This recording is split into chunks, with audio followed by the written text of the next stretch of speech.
Iusis. Doctora Rainieri tiene la palabra. Muchas gracias, buenas tardes. Agradezco la invitación para contribuir como humilde ciudadana a la convocatoria que me han realizado, tal como lo he hecho también en el 2018 ante la Cámara de Diputados y de Senadores y hace pocos días ante la Comisión de Diputados. Me remito a esos argumentos que han quedado registrados. A esta altura de la discusión, me permito llamar la atención sobre algunas afirmaciones que han quedado asentadas a lo largo de estas jornadas. En primer lugar, que la vida humana, cada vida humana, se inicia en la concepción, según la biología, como ha señalado la doctora Kebelmacher, en biología, genética, dato tan indiscutido que en el año 2002 la revista Nature escribió un artículo titulado Tu destino desde el día 1, mostrando lo que sucede desde la concepción. Sabemos que la revista Nature no tiene ningún carácter confesional. Frente a tal dato de la realidad, el derecho, y aquí deberíamos preguntarnos qué entendemos por derecho, que consiste en dar a cada uno lo suyo, por lo menos hace 25 años que eso enseño en las aulas de la universidad, no le queda otro camino que reconocer a esa vida humana como persona y por tanto sujeto de derecho. Esta realidad es lo que ha llevado a los constituyentes, a los legisladores de 1990 a esbozar la declaración interpretativa y además colocar como esa declaración con rango constitucional en 1994, además del artículo 75, inciso 23, que manda a proteger a la mujer embarazada. Del mismo modo, en el 2015, a los legisladores del Código Civil y Comercial a través del artículo 19. Todos estos argumentos han sido harto tratados durante todos estos días. En segundo lugar, nuestro derecho distingue a las personas de las cosas. No hay una entidad intermedia. Si el ser humano en el inicio de la vida humana, en el inicio de la concepción, no es persona, ¿qué es? ¿Es una cosa? ¿O acaso diremos que es de menor jerarquía que la orangutana Sandra, a la cual se le ha declarado persona no humana? En tercer lugar, la Constitución del 94 estableció en los tratados con jerarquía constitucional. Y aquí debemos distinguir de estos tratados, de los tratados que no tienen jerarquía constitucional. En el sistema adoptado resulta claro que estos tratados y convenciones integran la Constitución, son la Constitución misma. Y esta interpretación es indiscutible por cuanto fue la intención del reformador constitucional.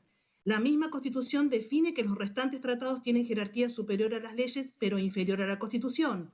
La norma constitucional los define como complementarios de los derechos y garantías por ellos reconocidos, y lo complementario es lo que perfecciona, lo que lleva algo a su plenitud. Y en cuarto lugar, se exige un procedimiento especial y mayorías severas iguales precisamente a aquellas impuestas para la sanción de la ley que declara la necesidad de la reforma de la Constitución, argumentos tratados a lo largo de esta mañana. En cuarto lugar, todo el resto del orden jurídico acompaña a este orden convencional y constitucional. ¿Cómo respetar el derecho a la vida del niño en el seno materno si no se prohíben las conductas que atentan contra su vida? O mejor dicho, no contra su vida porque la vida ya existe desde la concepción, sino contra el derecho a nacer. En quinto lugar, este proyecto de ley se asienta sobre una falacia muy peligrosa que nos hemos cansado de escuchar a lo largo de estas jornadas. ¿Podemos decir que es lo mismo el derecho a la vida que el derecho a la autonomía de la voluntad? ¿Estamos hablando de dos derechos de igual jerarquía similares? ¿Desde cuándo en la Argentina la autonomía de una persona puede legitimar para matar a otro?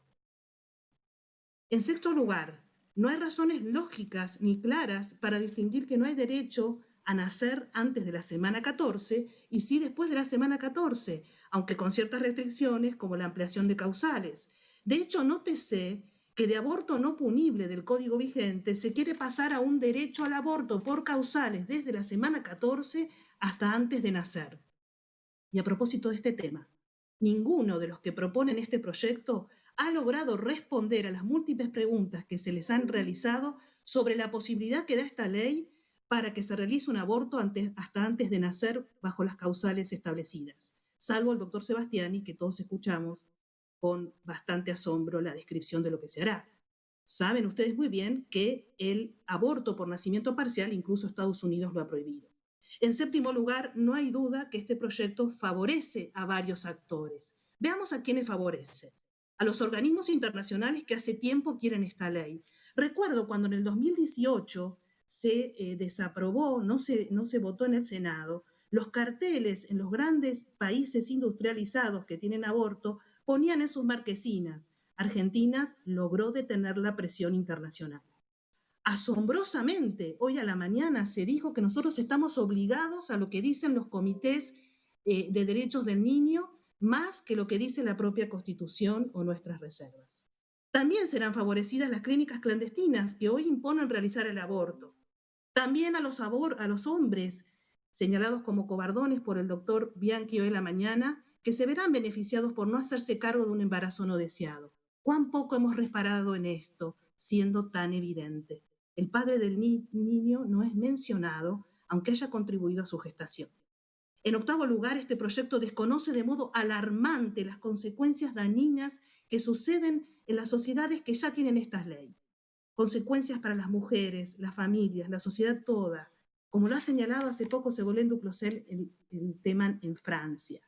Hace 50 años, cuando comenzó este debate en Estados Unidos, ni siquiera existía el ecógrafo. Ni siquiera se sabía qué consecuencias se iban a seguir de esta legalización. ¿Cómo podemos hacer oídos sordos y cerrar los ojos a toda esa información que solo con un clic desde sus computadoras pueden acceder? Consecuencias sociales, psicológicas, traumas, fobias, aún después de varios años. Esto incluso lo saben quienes han sufrido incluso un aborto no querido. Saben ustedes que los últimos estudios de la psiquiatría advierten el trauma del aborto, que es similar a un duelo no realizado por un ser entrañable. Negar, mentir y quitarle entidad no borra esa realidad. Este es un dato tan cierto que las clínicas de aborto de España, cuando ofrecen el aborto legal, establecen dentro de su combo, en el precio, el tratamiento psiquiátrico posterior. Es decir, este proyecto va a establecer una política pública para generar enfermedades psíquicas posaborto. ¿Creen ustedes de verdad que el aborto puede ser un derecho a la salud? ¿De qué salud estamos hablando? En noveno lugar, y me quedaré con 9 argumentos como los 9 meses que llevan la gestación, este proyecto, en aras de defender una decisión a la autonomía de la voluntad, avasalla y suprime el derecho de los médicos de ejercer la medicina de acuerdo al juramento hipocrático. El proyecto crea un nuevo tipo penal, la posibilidad de que un médico vaya preso por no querer realizar lo que el proyecto lo obliga a hacer, aún siendo objetor de conciencia. Derivar, ya termino, derivar a que otro lo haga, que haga lo que no quiere hacer, es negar ese derecho al objetor, del mismo modo a las instituciones objetoras. Por todos estos motivos, considero que el proyecto es inconstitucional, inconvencional, contrario al derecho a la vida de un inocente, cruel con la mujer a la que se deja sola, justo por donde se lo mire, avasallando la igualdad y discriminando a los más vulnerables e inocentes. Por favor, no aprueben este proyecto. Muchas gracias. Muchas gracias a usted.